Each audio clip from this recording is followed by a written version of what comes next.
Trump প্রশাসনের শুল্ক বাণে জর্জরিত বিশ্বের একাধিক দেশ। ভারতেও শুল্ক বাণের কোপ দিয়েছেন মার্কিন প্রেসিডেন্ট।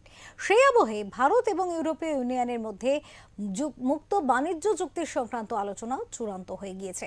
প্রধানমন্ত্রী নরেন্দ্র মোদী জানিয়েছেন, গোটা বিশ্ব এই চুক্তিকে সব চুক্তির জননী বলে অভিহিত করছে। বাণিজ্য চুক্তি কার্যকর হলে উপকৃত হবেন কলকাতাবাসীও।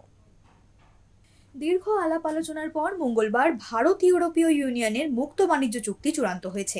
এই চুক্তি কার্যকর হলে ইউরোপীয় ইউনিয়নের সদস্য ২৭টি দেশে ভারতের ৯০% পণ্য বিনা শুল্কে রপ্তানি করা যাবে। অন্যদিকে ইউরোপের অন্য দেশগুলির পণ্য আমদানির ক্ষেত্রে শুল্ক হ্রাস করবে দিল্লি। এই চুক্তির ফলে বিশ্বের রপ্তানিযোগ্য ২৫% পণ্যে কোনো শুল্ক আরোপ করা হচ্ছে না।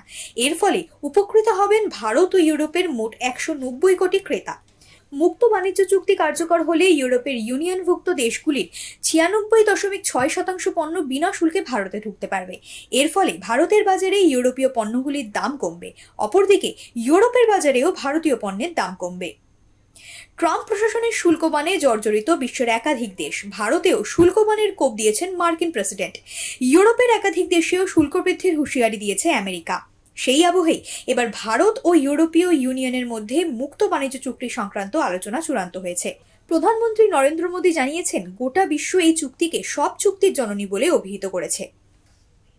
आज भारत ने अपने इतिहास का अब तक का सबसे बड़ा फ्री ट्रेड एग्रीमेंट संपन्न किया है। आज 27 तारीख है। ये सुखद संयोग है कि आज ही के दिन यूरोपियन यूनियन के 27 देशों के साथ भारत ये एफटीए कर रहा है। यह एक ऐतिहासिक समझौता हमारे किसानों, हमारे छोटे उद्योगों, इसके यूरोपियन मार्केट तक पहुंच आसान बनाएगा। ইউরোপীয় কাউন্সিলের প্রেসিডেন্ট জানান, এটি একটি ঐতিহাসিক মুহূর্ত। Today is a historic moment.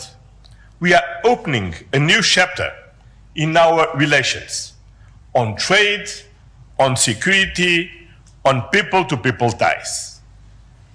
I'm the president of the European Council, but I'm also an overseas Indian citizen.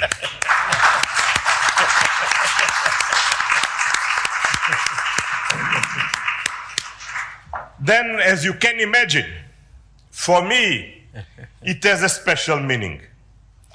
I'm very proud of my roots in Goa, where my father's family came from. And the connection between Europe and India is something personal to me. গাড়ি শিল্প খাতে এই চুক্তির প্রভাব সবচেয়ে বেশি। বিমান ও মহাকাশের ক্ষেত্রেও বড়সড় পরিবর্তন আসতে চলেছে এই চুক্তির ফলে। এছাড়াও ইউরোপীয় থেকে আসা পণ্য ভারতের বাজারে সস্তা হতে পারে বলে জানা যাচ্ছে। সূত্রের খবর, ওয়াইন, স্পিরিট, বিয়ার, অলিভ অয়েল, মার্জারিন ও অন্যান্য ভেজিটেবল অয়েল, কিউই, নাশপাতি, প্রসেস ফুড, সসেজ, মাংসজাত প্রস্তুত খাবার, এছাড়াও ফলের রস, নন অ্যালকোহলিক বিয়ার এসবের দাম কমতে পারে। ইউরোপীয় ইউনিয়নের বক্তব্য অনুযায়ী এই চুক্তি ভারতের বাজারকে ইউরোপীয় রফতানিকারকদের জন্য এতটাই খুলে দিল, যা আগে কখনো হয়নি। ব্যুরো রিপোর্ট, ওঙ্কার বাংলা।